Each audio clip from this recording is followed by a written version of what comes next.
Hello and welcome. This is Mayank Shekhar. I am in São Paulo in Brazil right now. With me are two amazing, fantastic British-born superstars of a wildly popular global show on Netflix. That's Queen Charlotte of, well, Bridgerton. And you know what? I have to say, this is the reason why I'm giving all these names of where, I'm from Bombay, and this is, part of Tudum, which is the global event. Both of you are British. The reason why what I'm getting to is India. Yes. That's your name. That is. And I am from India. Fantastic. My question to you is there a story behind your name to begin with? I wish. Okay. My parents just loved the name. They've never been. I've never been. But yeah, they just liked the name, and apparently I came out and my mum went, "That's in India." Really? Apparently. And it would be from the country, unless, or maybe Yeah. just like To be fair, my mum is a massive fan of R&B music. Okay. And there's an R&B artist called India Amarteifio. So maybe it's that, but I probably should ask her. But I know a lot of it is to do with the country. So After this interview, you're going to ask why were you named India, right? Yeah, thank But you. I have to say this: both of you are so young and hardcore, Gen Z in your own right, and the roles. Right? No, No? I would love to be a millennial, but I am a Gen Z. But you are Gen Z. I am right? a Gen Z, and guilty which as means charged. lots of things in terms of relationship and dating apps, hookup culture, all those things. Then you play these parts which are about consummating marriage, about royalty, about how difficult is it to get into that mind space of relationship when you're so young, but playing young people, but from another era altogether? It's a challenge in the same way that everything is a challenge. It's going to be an incredibly boring answer. I'm very sorry, but I mean, I don't think that our generation, in terms of in the use of dating apps or hookup culture, I don't think that was necessarily something that was incredibly difficult to bridge away from. Right. And I don't think it's really the core of their relationship. So it became a focus about the other things, the duty or the pressure that they're both sort of fighting from. How about you? We're playing characters. We're not Right. playing ourselves. But the idea of romance and all those things, it's another world, right? Yeah, it is. Yeah, but I think it's a lot more. It's a lot more emotionally driven. Right. I would say we're pretty emotional people.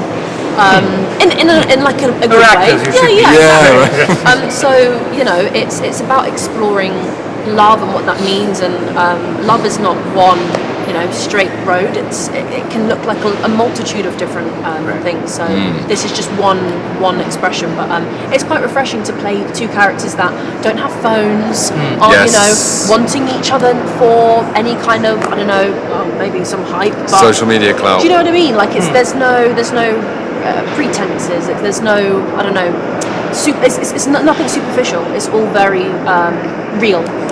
And it's great. In terms of your parts as well, right? I mean, you are playing people who also played older versions of you on the screen.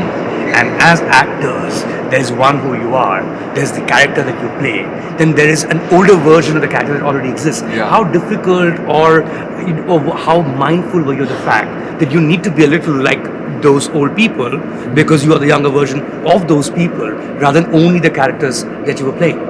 I mean, I feel like you were more. I mean, Gold is more regimented into James Fleet, who plays the older king.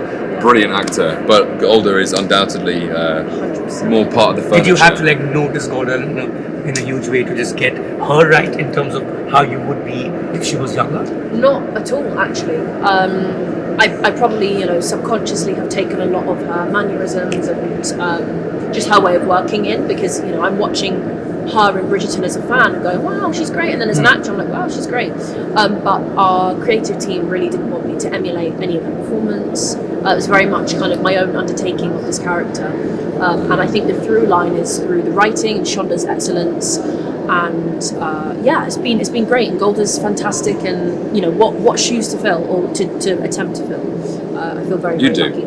Oh, thanks. She does. She does. Let's be honest, come on. Well, there'll be people that don't agree, but Well, Also they're the silly. characters, right? I have to say, in your case, for instance, I mean, we're looking at the mad King George and what you're going through. And there's another time, and of course, there's a lot of conversation about mental health. now, but that wasn't the case before. Did you read up on those facts about what you were going through and what the world was looking at you in that sense? Yeah, of course. I mean, I feel like if anything goes anywhere near dealing with mental health, I think, for me anyway, I become very wary, and I really worry about offending people, because it can be very easy to just play one thing, and it's all very vague, and then you don't feel like you're accurately telling anyone's specific story, but also universally you lack the empathy. So the job is to get as specific as possible. For me, that was talking to a specialist, doing a lot of research. There's a lovely book, but there's also these 20,000 pages of journals that came out in 2015. And also Tom would send us some like doctor's reports from the time. All of that was very useful. And then what Shonda gave, and talking to the specialist about what was on the page, to try and get very, very specific about it. And then it's about getting into the room and trying to bring your heart to it and give the guy a voice. Last question. You were playing, what is debatably probably Britain's first black queen, but that's still under debate. Like, did you read up a lot more on this in terms of what that means? Because that also changes imperial history altogether, right? Exactly. If that character existed, then there is like a African blood in the royal family. Exactly. Were you intrigued by that character and the fact that you were playing it? I mean, massively intrigued. I studied history at school, but I never knew that this was even a possibility.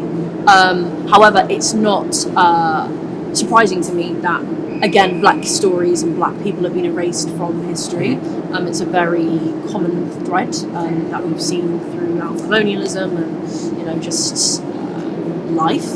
And it's something that I think Shonda plays really amazingly in the series.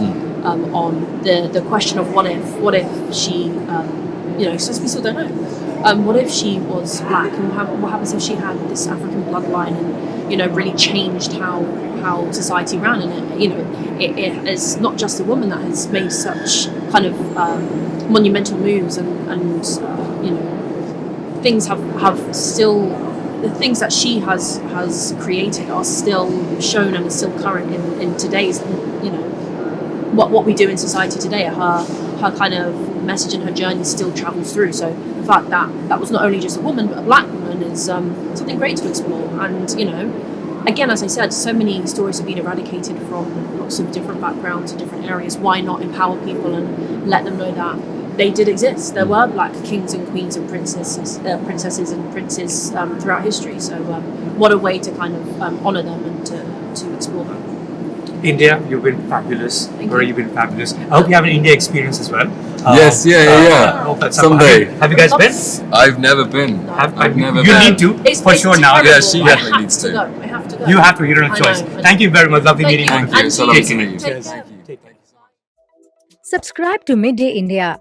Get direct notifications on all our videos by clicking on the bell icon.